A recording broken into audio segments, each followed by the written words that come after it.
bienvenidos a esta charla que organiza la Asociación Caracolín. Y bueno, en primer lugar queremos agradecer a la Biblioteca Pública que nos acoja en esta tarde de verano, como siempre, dispuestos y abiertos ante cualquier iniciativa que se les plantea. Muchas gracias. En segundo lugar, os damos las gracias a todos los asistentes por acudir a esta actividad que con tanta ilusión hemos preparado desde Caracolín y esperamos que satisfaga vuestras expectativas. Caracolín somos un grupo de padres y madres de Ciudad Real que creen una alternativa educativa en la que los niños se sientan libres, sean respetados y se conviertan en el centro del aprendizaje. Somos personas que queremos trabajar para construir un modelo educativo de solidaridad y de fraternidad que sea un referente para nuestros hijos. Creemos en una escuela que satisfaga las necesidades tanto intelectivas como sociales y afectivas de los niños y niñas y que se adapte a sus ritmos. Por eso hemos constituido una asociación y estamos trabajando para poner en marcha un espacio educativo infantil, un entorno preparado para que nuestros hijos e hijas de entre 2 y 6 años convivan con otros niños y aprendan principalmente a través del juego libre. Asimismo, creemos que el papel de la familia es importante y que debe participar activamente en la educación de nuestros hijos. Y esto es lo que pretendemos aplicar en nuestro proyecto. En Europa y en España, hace años que existen iniciativas de este tipo que funcionan de forma exitosa. Nuestro objetivo en esta charla, bajo el título Aprendizaje vivencial, reflexiones sobre el futuro de nuestros hijos, es conocer más de cerca uno de esos proyectos y, en concreto, la experiencia en este ámbito de una persona experta. Por eso, está con nosotros Tino Wijnagel, holandés, afincado en España desde 1988 y experto en procesos de grupo. Durante 18 años ha sido formador de profesorado, de escuelas desde infantil hasta el instituto, de educadores de tiempo libre en temas como la educación para la paz, la cooperación, dinámicas de grupo, tutorías, el uso de los juegos, la regulación de los conflictos, etc. Desde hace 12 años es cofundador y miembro activo del espacio educativo A la Vida, en la Sierra de Madrid, donde acompaña a familias que optan por educar en casa, pero juntos con otras familias, desde unas bases pedagógicas comunes. Sin más, les dejo con él, no sin antes agradecerle su presencia de esta tarde en Ciudad Real. Muchas gracias, Tino. Muchas gracias.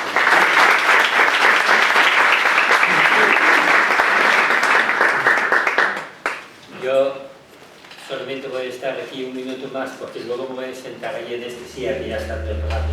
Mira, hasta el micrófono no está de acuerdo.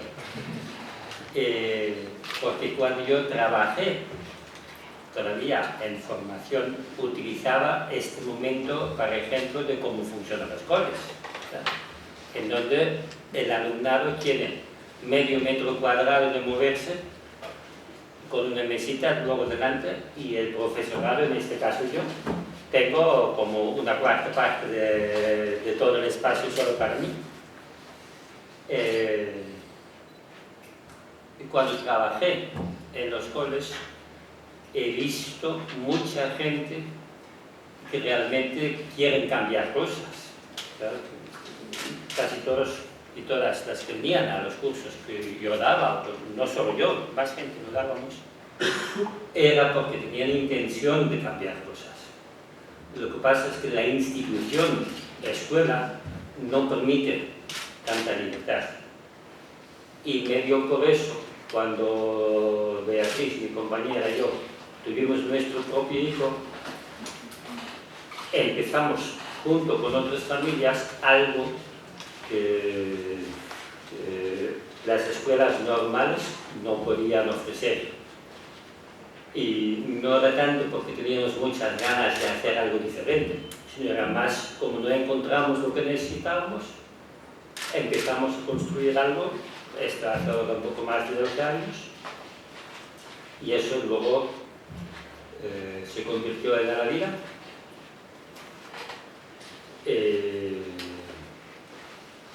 La charla que me gustaría dar tiene dos partes. Una primera parte, que es un poco más explicar muy por encima las bases que desde nuestro punto de vista son importantes a tener en cuenta cuando hablamos de acompañar a niños y niñas en sus procesos de crecimiento, de desarrollo, de aprendizaje.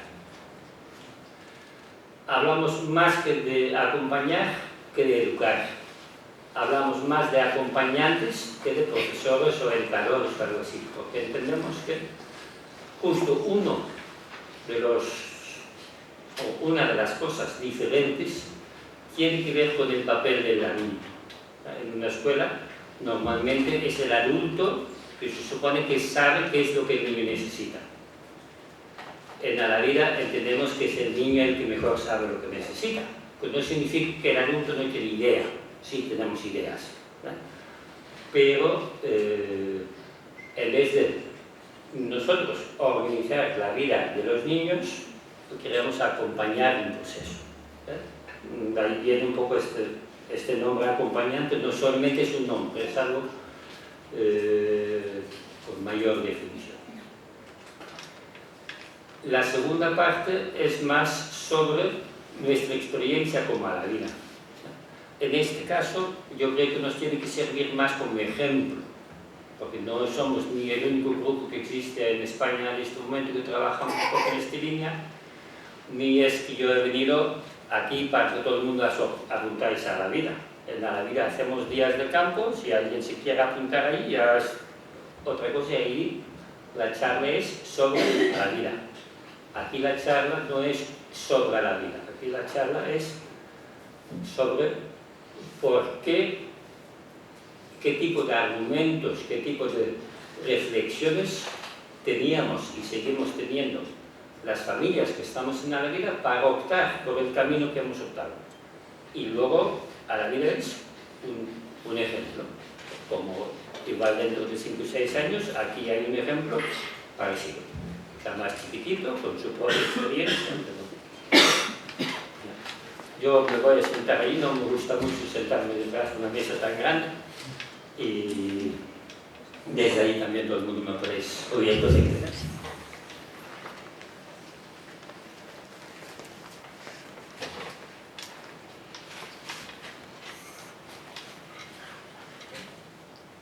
Quizá. ¿Así me oís bien? Ahí atrás también.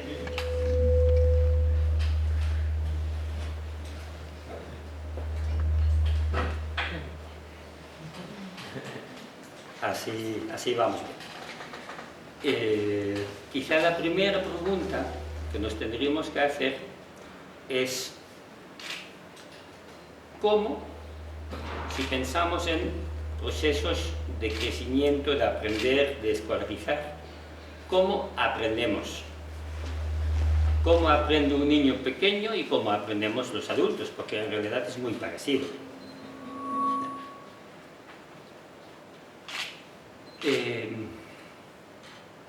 Aunque hay mucho intento por parte de mucha gente de hacernos aprender cosas que no nos interesan, todo proceso de aprendizaje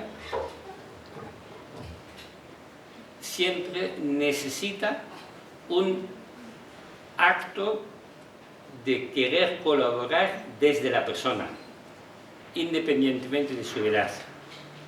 Eso significa que el aprendizaje siempre es desde dentro hacia afuera. Significa que si yo quiero aprender algo y hago un empeño, aprendo mucho más fácil y más rápido que cuando alguien quiere que yo aprenda algo que no me interesa.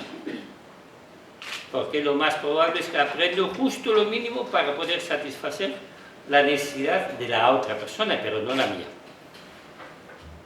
Entonces, para que yo aprenda algo, si no quiero colaborar, es difícil. Vamos a añadir un punto más. Las personas somos seres vivos. Todo ser vivo tiene lo que llamamos una membrana. Una membrana es como una piel que nos ayuda a diferenciar entre lo que tiene que ver dentro del cuerpo y lo que tiene que haber fuera. Y el cuerpo puede ser un huevo, o puede ser una persona, o puede ser una larva, o puede ser un animal. Pero si pensamos en la membrana humana, si yo estoy sano y no han intentado meter mucho más en contra de mi voluntad dentro de mí, yo como persona, y repito, independientemente de mi edad, puedo participar en decidir las cosas que quiero hacer y que quiero aceptar y asumir. Pero si ha habido mucha presión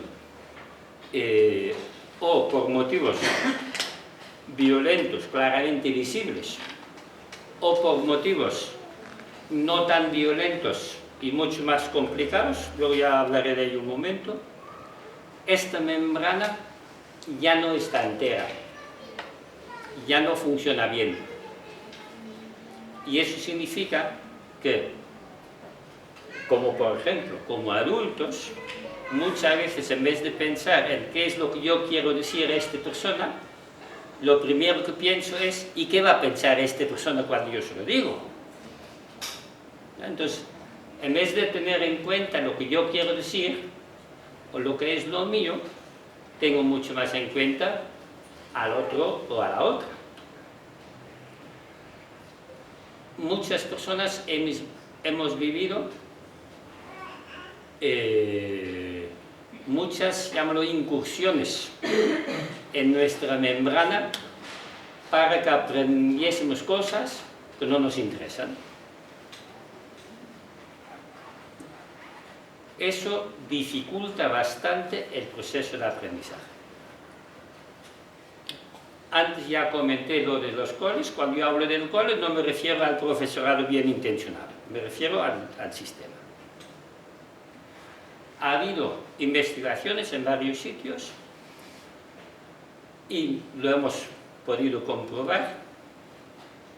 Un niño, una niña, pero no porque es muy inteligente, sino más o menos cualquiera, necesita entre 8 meses y 1 año y medio para aprender todo lo que se aprende en primaria. No necesita 6 años, no necesita hacer deberes, pero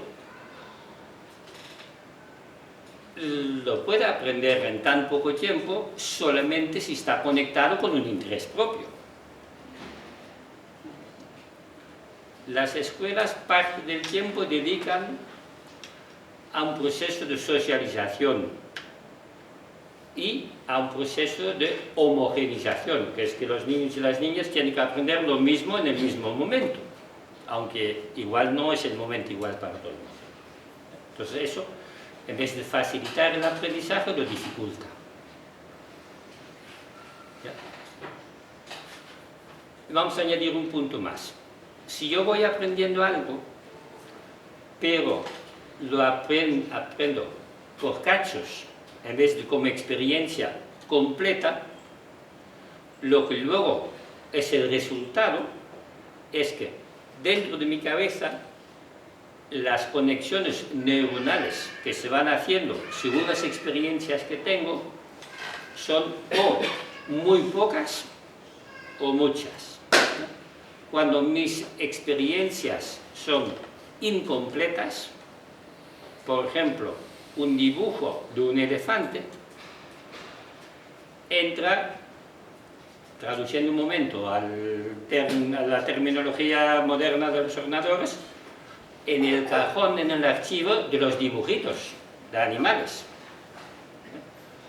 En este cajón incluso el tamaño del elefante es exactamente igual que el tamaño del ratón. Mientras que una vivencia concreta de un elefante que yo veo en el circo, allí el elefante tiene olor, tiene un tamaño, hace ruido, hay un ambiente alrededor que lo coloca en algún sitio, a mí me está gustando o no me gusta, me da miedo, me da... Entonces, cada parte de eso se mete en alguna parte de mi cerebro y se mete en mi cerebro de forma conectada. Si yo tengo muchas experiencias concretas e interconectadas, luego cuando me pasa algo, yo puedo aprovechar de todas estas experiencias, pero de una forma interconectada. Si yo no tengo estas conexiones bien hechas, la memoria de hechos sueltos no me sirve mucho. La gran mayoría de las personas olvidamos en un tiempo de 10 años más que el 70% de lo que hemos aprendido durante estos 6 años que estábamos en el cole, o durante estos 10 cuando contamos también la ESO. ¿Por qué? Porque no lo necesitamos. Porque cuando la aprendimos no estaba conectada con otras cosas. Y no es que está mal o bien, sino lo que pasa es que, desde mi punto de vista, hay mucho tiempo perdido. ¿No? Si a mí me interesa que un niño pueda aprender, los adultos hemos descubierto que un niño pequeño, el desarrollo de su cerebro va muy rápido y por lo tanto puede aprender muy rápido un montón de cosas. Yo, como quiero que mi hijo luego sabe hablar muy bien el inglés y sabe manejar muy bien la informática, ya le mando con 3 añitos a que aprenda inglés. ¿Ya? Y le mando a una escuela bilingüe. Pero ¿en qué estoy pensando? ¿En las necesidades del niño o de la niña en este momento o en el futuro del niño? Pero hay un paso más, porque el niño está aprendiendo cosas mucho más difíciles que el inglés. Lo que aprende un niño pequeño es lo que llamamos la comunicación verbal, la no verbal, las diferencias en... Si utilizamos una palabra y la queremos traducir a otro idioma, no se puede hacer. ¿Por qué? Porque la misma palabra puede significar un montón de cosas diferentes. Entonces, si aprendemos muchos idiomas, pero no aprendemos bien comunicarnos en nuestro propio idioma, pero no solamente hablando del lenguaje verbal, sino de todas las facetas de la comunicación, aunque yo sé mucho de inglés, luego tengo muchos problemas de relacionarme con la gente que tengo alrededor. ¿Ya? Porque es como ahora muchos chicos y chicas jóvenes están utilizando un lenguaje a través de los móviles, que para poder meterlo dentro del móvil tiene que ser un lenguaje tan pobre que en realidad el contenido empobrece muchísimo las vivencias concretas de estos chicos y chicas. No es porque no saben hablar o sí, sino es porque el uso que damos o el querer ir cubriendo necesidades que no están relacionadas con el momento del aprendizaje de un niño o una niña en concreto, como que si podemos saltar pasos sin más, sin darnos cuenta que por saltar un paso no damos el tiempo al niño o a la niña de aprender las cosas que realmente necesita aprender. ¿Por qué? Porque parte de los adultos, en vez de estar pensando en el niño tal como está en este momento, estamos preocupados por su futuro. Entonces empezamos a construir su futuro en vez de pensar en que si hoy se convierte en un niño fuerte, con una autoestima importante y con uno que puede hacer cosas, eso le sirve para siempre. Igual nunca va a ser un especialista en ordenadores y por eso necesita todo el inglés que ha aprendido con sus 3 añitos.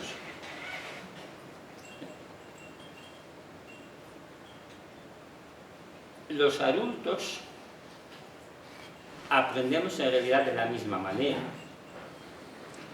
Lo que pasa es que ya estamos tan acostumbradas y tan acostumbrados a aceptar una serie de cosas que van así, porque siempre han sido así, que de vez en cuando nos vendría bien poner un interrogante detrás de algunas de las cosas que parecen tan lógicas o tan normales.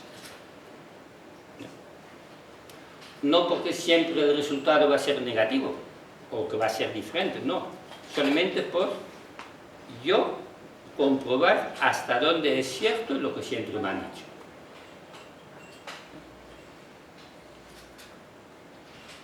Y la última cosa, en relación con el aprendizaje siempre va unido a sentimientos. Tanto cuando yo aprendo del elefante en el dibujito, como cuando estoy en el circo, o cuando estoy en un aula con una profesora, o cuando estoy en casa con mi madre, o cuando estoy... Cualquier contenido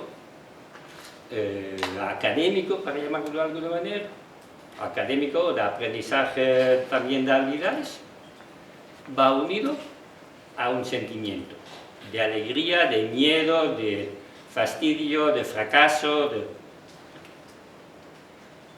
Y muchas veces el sentimiento influye mucho más en el aprendizaje que la dificultad de la materia. Muchas personas tienen dificultades con matemáticas no porque no entienden la lógica, sino porque en el momento cuando les tocó aprender las matemáticas, la manera en que lo han tenido que aprender no les gustó para nada. Porque en su momento no lo entendían, porque los ejemplos eran muy abstractos para el nivel que tenía el niño y la niña. El profesor igual no era el más interesante. Parte de la gente hacen sus estudios universitarios básicamente o porque su papá ha dicho que eso sirve o su papá hace lo mismo, o porque han tenido alguna profesora o profesor muy majo que les ha puesto en este camino.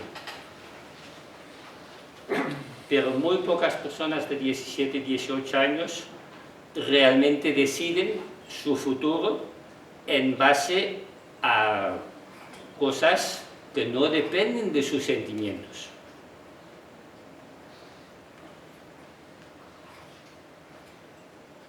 Esta parte es una parte muy importante porque si pensamos en el proceso de aprendizaje y la mitad de las cosas que aprendo, las aprendo solo de memoria y me las olvido, y una cuarta parte lo aprendo, pero no me gusta lo que he aprendido,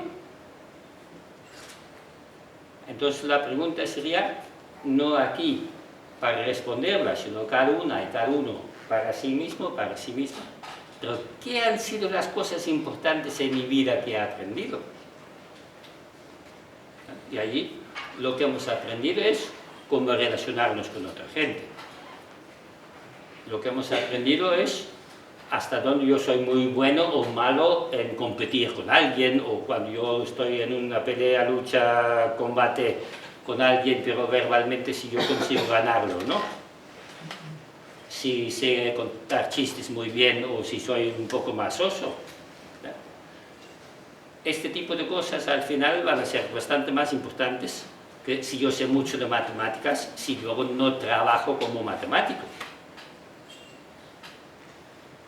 Entonces, en ese sentido, un proceso de aprendizaje y de crecimiento no es solamente un proceso de contenidos académicos, sino justo las otras cosas a lo largo del tiempo van a influir mucho más en cómo yo me siento que hasta donde he conseguido muy buenas notas para el inglés, por ejemplo. Aunque luego me convierto en un profesor de inglés en un instituto que me fastidia un montón porque los niños no quieren aprender inglés cuando yo por fin he conseguido ser profesor de inglés.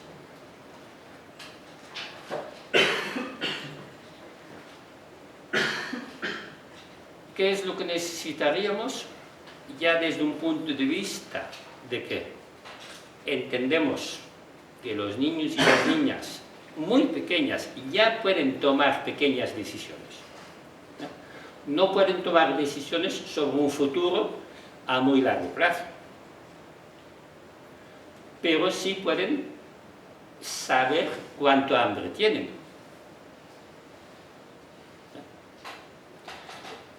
muchas mamás y a algún papá les cuesta mucho aceptar que su niño no tiene tanta hambre de que su mamá quiere que come.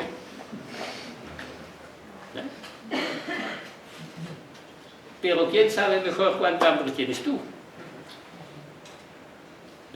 ¿Tu marido? ¿Tu hijo? Yo puedo tener un mal día y tener poca hambre, y puedo tener un buen día y tener mucha hambre. No todos los días tengo el mismo hambre. ¿Quién sabe mejor lo que yo necesito ponerme para el frío? Había un chiste de un señor Gil hace ya un montón de años que definía un jersey como que es algo que ponen los niños cuando las mamás tienen frío. Una bufanda, no sé lo que era. Entonces, la pregunta es, ¿pero quién decide qué es lo que necesitamos aprender? Esta es una pregunta muy importante para tener en cuenta hasta dónde yo me puedo fiar mínimamente de que un niño pequeño puede saber de un montón de cosas ya lo que necesita. Un niño pequeño de 5 o 6 años está intentando aprender qué es lo que tiene que decir a su abuela y por qué tiene que decir algo diferente a su abuelo que a su abuela. ¿A quién tiene que preguntar una cosa en concreta para conseguirlo? ¿Cuánto tiempo puede mirar a los ojos de esta persona en concreto? Porque no podemos mirar a los ojos de la misma manera a todo el mundo. Eso no está ni en el español ni en el inglés. Eso es diferente en Vallecas a aquí en Ciudad Real. Este es diferente en una familia a la otra. Y mi hijo, un día está en una familia, otro día está en otra familia, pero cuando llega a tener 15 años, más o menos se sabe manejar. En diferentes ambientes, si le hemos llevado a diferentes ambientes. Si él dedica mucho tiempo a aprender inglés, o a aprender matemáticas, a aprender no sé qué, y lo repite porque le cuesta, no tiene tiempo para aprender las otras cosas. Vamos un momento a otro pasito. Para que yo pueda aprender cosas, necesito dos cosas previas básicas, para que yo pueda aprender con gusto. Una es que necesito que me quieran, que alguien me quiera, pero de una forma lo que llamamos incondicional. Y incondicional en este caso significa que no es cada vez cuando yo hago algo que le gusta a esta persona, me quiere. No, también cuando hago algo que no le gusta, me sigue queriendo. Si no tengo la seguridad de que por lo menos alguien me quiere, lo que voy a estar haciendo es conseguir que alguien me quiera. Y eso está muy aceptado como un sistema de educar.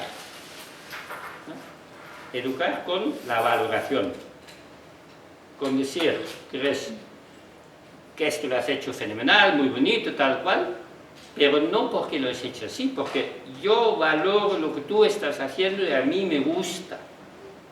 Y con eso te digo, yo te quiero ahora muchísimo, porque lo has hecho justo, exactamente lo que a mí me gusta.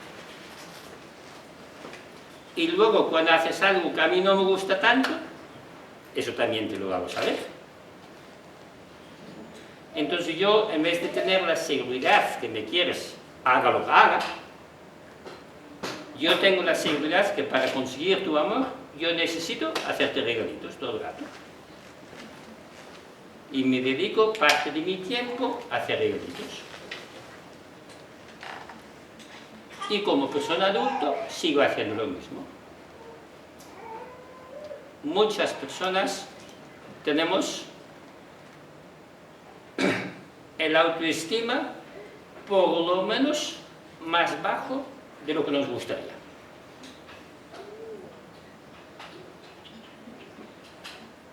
Pero para poder subir un poco la autoestima, la gran mayoría de la gente dependemos de otras personas.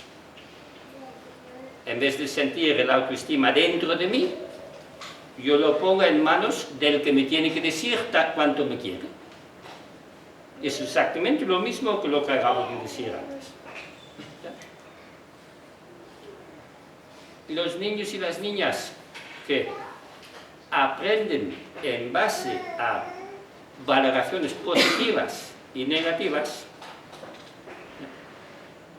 igual aprenden una serie de trucos y además muy rápido.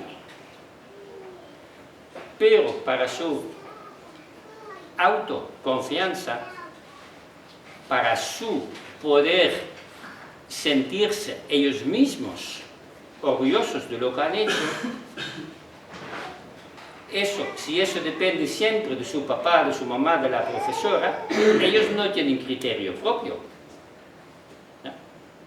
Para que yo tenga criterio propio, yo puedo decidir sobre este dibujo si me gusta o no. No necesito a mi mamá que me dice que está muy bonito, ni a mi papá que dice que me falta una cosa o que podría haber utilizado un color que no he utilizado. ¿No? Entonces, si yo quiero aprender cosas a mi manera, necesito, como primer cosa, sentirme querido, independientemente si el dibujo está bien o mal. Y luego necesito una segunda cosa, y es lo que llamamos un ambiente seguro. Antes he comentado que el aprendizaje va unido a los sentimientos. Si yo tengo que aprender en un ambiente con miedo, lo que va conectado con las cosas es el miedo. Lo que pasa en mi cerebro es que quiere evitar que entre. Porque la membrana se quiere cerrar, pero no lo consigue. Entonces, lo que necesitamos es un ambiente seguro, y un ambiente seguro tiene dos partes. Seguro significa seguro físicamente, ¿no? Que no hay un niño que me pega, que no me caigo de repente porque yo estaba en un sitio y hace 10 minutos aquí había algo y de repente ya no está. Pero seguro también significa que no hay a cada rato un adulto que se mete en mis cosas. Supón que yo soy un niño de 5 años y estoy dibujando. No tenía pensado en pintar algo en concreto. No siempre pintamos algo en concreto. Pero viene la profesora o la mamá y pregunta: ¿y qué estás dibujando? Yo, como ya aprendí a tener que dar una respuesta para que se quede contenta, yo digo: un barco. Entonces, a partir de ahora me toca dibujar un barco. Algo que no estaba haciendo. Entonces, el adulto acompañante lo que necesita aprender es no meterse cada vez cuando el niño no lo necesita, porque se convierte en un elemento de peligro en el entorno del niño. De la misma manera que una persona cercana puede expresar su amor, lo que llamo yo un amor aplastante, de tal manera que a la otra persona no le gusta para nada. Cuando alguien nos pregunta: ¿vosotros sois cariñosos con los niños? Yo digo: no. ¿Por qué? Si yo soy cariñoso con un niño en un momento en que él no lo quiere o no lo necesita, me estoy metiendo en su territorio privado y sin querer, yo queriendo hacer lo mejor que puedo, le estoy fastidiando. Entonces, en este sentido, lo del amor incondicional y el ambiente seguro Si estos dos están, yo como niño de cualquier edad me puedo dedicar a investigar cosas nuevas, a jugar con quien quiero, a buscar entre las cosas que hay en casa qué puedo hacer con ellas.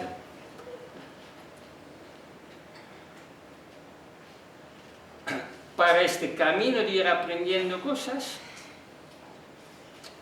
hace falta también que hay una mínima estructura y una libertad, pero dentro de límites. Porque para que yo aprenda a gusto también tiene que haber un ambiente relajado. No solamente seguro, sino también relajado. ¿Y eso qué significa?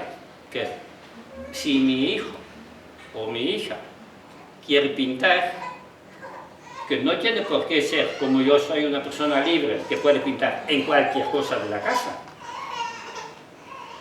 No, una cosa es que él tiene la necesidad de pintar.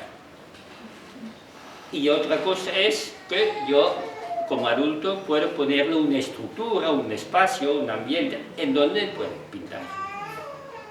Pero no tiene por qué poder pintar en todos los sitios.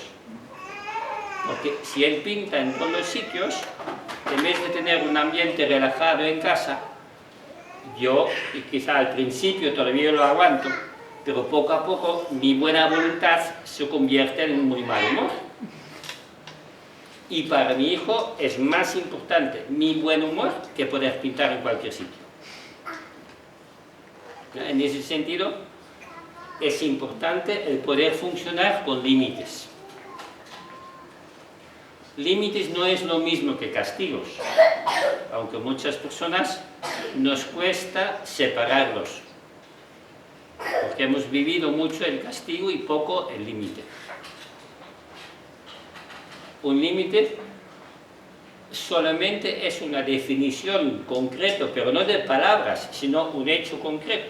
¿Ya? Yo no te dejo y significa que te cojo la mano para que tú no puedas seguir. Pero luego necesita también del adulto, que si lo ve como una necesidad concreta, antes estamos hablando con un grupito de gente y damos el ejemplo de un niño pequeño que deja caer cosas al suelo. Es una necesidad de un niño ver cómo se caen las cosas. Está aprendiendo la ley de gravedad. ¿Ya? Está haciendo física. Él no es consciente y yo tampoco.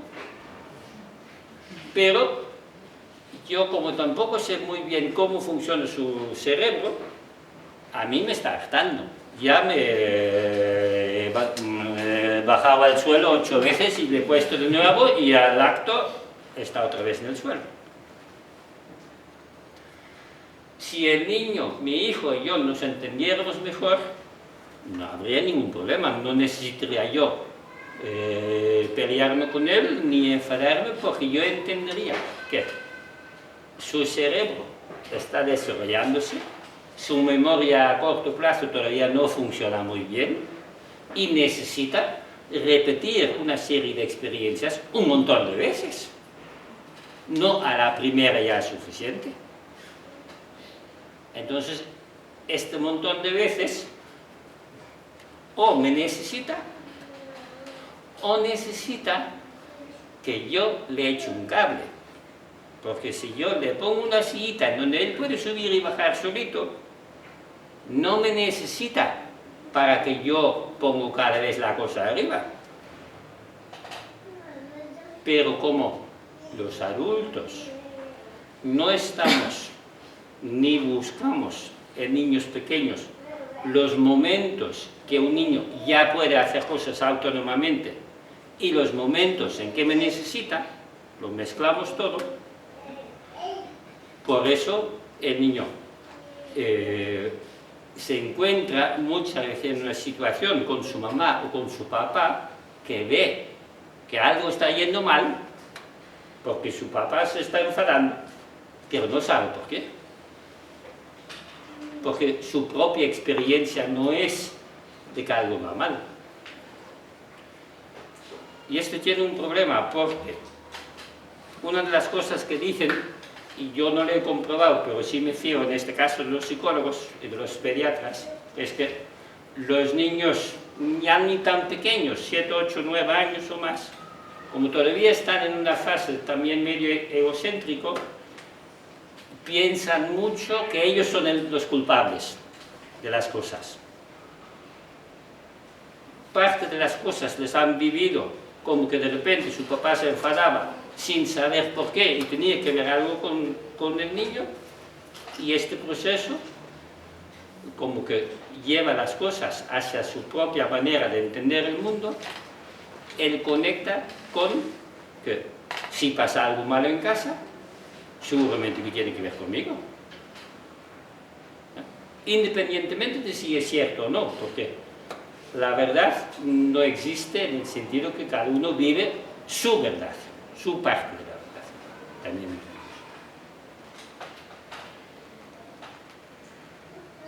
Un niño quiere aprender algo. Si tenemos un niño, una niña pequeña en casa, 3, 4 años, no para de hacer cosas, si le dejamos. Si le ponemos ambientes, lo que llamamos ambientes preparados, no necesitamos estar recogiendo todo el rato, porque ese niño también lo puede hacer, pero veremos que en vez de poder concentrarse solamente durante 20 minutos, un niño de 4 años también se puede concentrar perfectamente durante 1 hora y media. Seguir muy dentro de un juego que está organizado.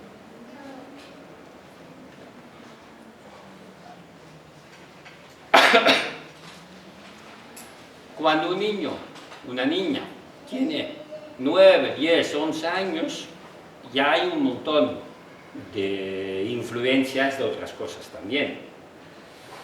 Igual las ganas y el espíritu de vida que tenía con 3 añitos, con 10 años ya no es lo mismo.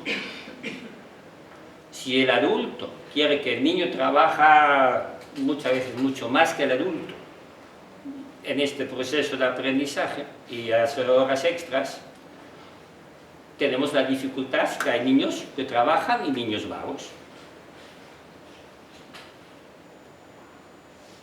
Y el ser un niño vago socialmente está mal visto.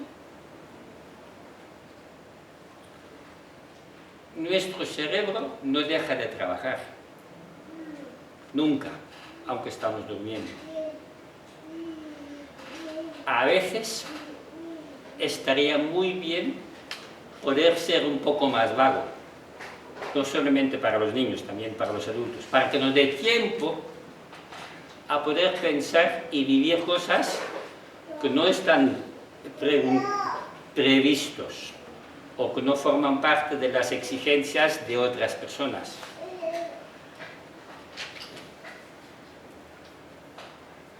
El dividir las actuaciones, las formas de expresarse de niños y niñas más pequeños, un poco más grandes, en malo y bueno, en lo deseado y lo no deseado, define mucho que un niño o una niña, en vez de poder buscar su propio camino de querer aprender las cosas, las tiene que hacer como yo quiero. Y no es porque yo quiero para fastidiarle, sino porque yo quiero que este es el método perfecto. Mientras que yo creo que no hay un método perfecto para todo el mundo. No hay un momento ideal para todo el mundo y lo mismo. No hay un... porque yo no sé cuánto hambre tú tienes hoy. Ni de comida, ni de inglés, ni de matemáticas. Igual yo puedo aprender matemáticas. Otra cosa es que en las escuelas no se pueden organizar así, pero estamos hablando sin el tener que plantearnos la escuela. Igual yo, si me puedo dedicar en profundidad durante medio año en estudiar matemáticas, en este medio año aprendo y entiendo, que es una parte importante, mucho más de matemáticas que la gran mayoría de los niños y las niñas que han ido a los coles y llevan ya aprendiendo matemáticas durante 8 años. un ejemplo muy sencillo. Se supone que para aprender idiomas lo tienes que hacer de pequeño. Yo aprendí a hablar el español, el castellano, con los 36 años. Aprendí un poquito, un par de años antes, pero a un nivel muy básico. Pero cuando vine a vivir en España, vivía con 7 personas españolas. Y en mi casa se hablaba solamente español, castellano. En menos de un año de tiempo, yo estaba dando formación al profesorado. Y me entendían y yo les entendía. Espero haber aprendido algo más en estos 20 y tantos años que estoy aquí. El subjuntivo todavía me cuesta, porque en Holanda no hay. Pero lo que yo, como yo había viajado antes, lo que yo sí sabía, no solamente era la importancia del lenguaje verbal, sino también de cómo dinámicas de grupo pueden influir, cómo hay otras cosas que influyen en entenderlos. Un proceso de comunicación es algo mucho más amplio que solamente las palabras.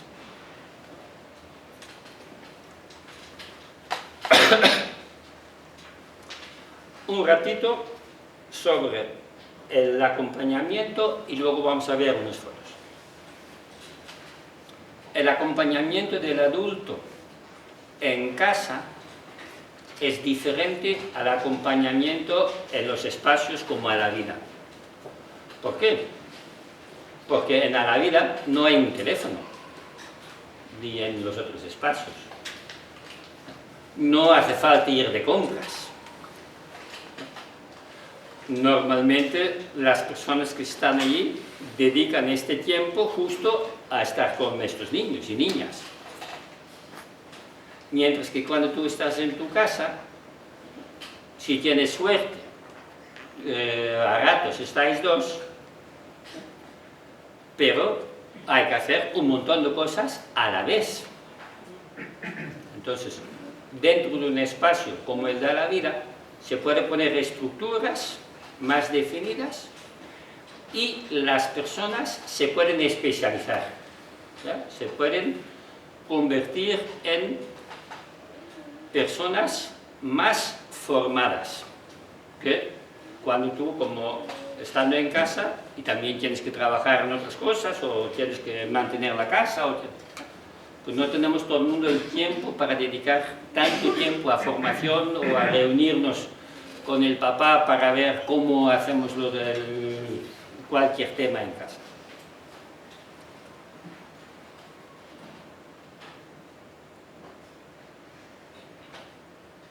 Yo entiendo, desde lo que yo he comentado antes, para poder acompañar, lo primero que yo tengo que aprender,